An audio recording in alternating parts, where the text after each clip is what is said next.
വിസ്മയം അവതരിപ്പിക്കുന്ന പ്രത്യേക വാർത്താ നേരത്തിലേക്ക് ഏവർക്കും ഹൃദ്യമായ സ്വാഗതം. വാർത്തകൾ വായിക്കുന്നത് അഷറഫ് നാറാത്ത്. മലേഷ്യയിലെ കോലാലംപൂരിൽ നടക്കുന്ന വനം ജല കൃഷി പരിസ്ഥിതി സിംപോസിയത്തിൽ പങ്കെടുക്കാൻ ഡോക്ടർ അബു കുമ്മാളിക്ക് ക്ഷണം ലഭിച്ചു.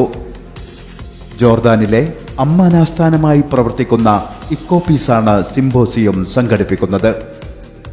2024 ആഗസ്റ്റ് 15-16 തീയതികളിൽ കോലാലംപൂരിലെ ട്രാവലോഡ്ജിലാണ് സിംപോസിയം നടക്കുക. വനം ജല കൃഷി പരിസ്ഥിതി സാമൂഹിക സേവന മേഖലകളിൽ ഡോക്ടർ കുമ്മാളിയുടെ സംഭാവനകൾ പരിഗണിച്ചാണ് സിംപോസിയത്തിൽ പങ്കെടുക്കാൻ ക്ഷണം ലഭിച്ചത്.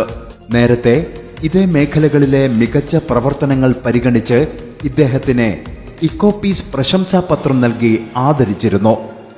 ചേലേമ്പ്ര സ്വദേശിയായ ഡോക്ടർ കുമ്മാളി വാർഡ് കേരളയുടെ സംസ്ഥാന ചെയർമാനും നാഷണൽ പ്ലാന്റേഷന്റെ മാനേജിംഗ് ഡയറക്ടറുമാണ്.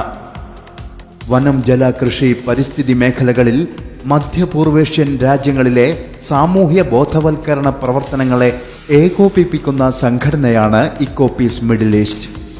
3 പതിറ്റാണ്ടിലേറെക്കാലമായി താൻ നടത്തിയ പ്രവർത്തനങ്ങൾക്കുള്ള സവിശേഷ അംഗീകാരമായി ഇതിനെ കാണുന്നുവെന്നും ഇക്കോപീസുമായി കൈകോർത്ത് തുടർ പ്രവർത്തനങ്ങൾ നടത്തുമെന്നും ഡോക്ടർ കുമ്മാളി വിസ്മയം വാർത്തയോട് പറഞ്ഞു. വാർത്തകൾ അവസാനിക്കുന്നില്ല.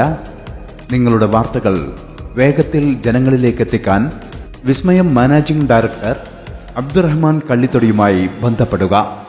Mobile number 93 49 74 82 86. നന്ദി.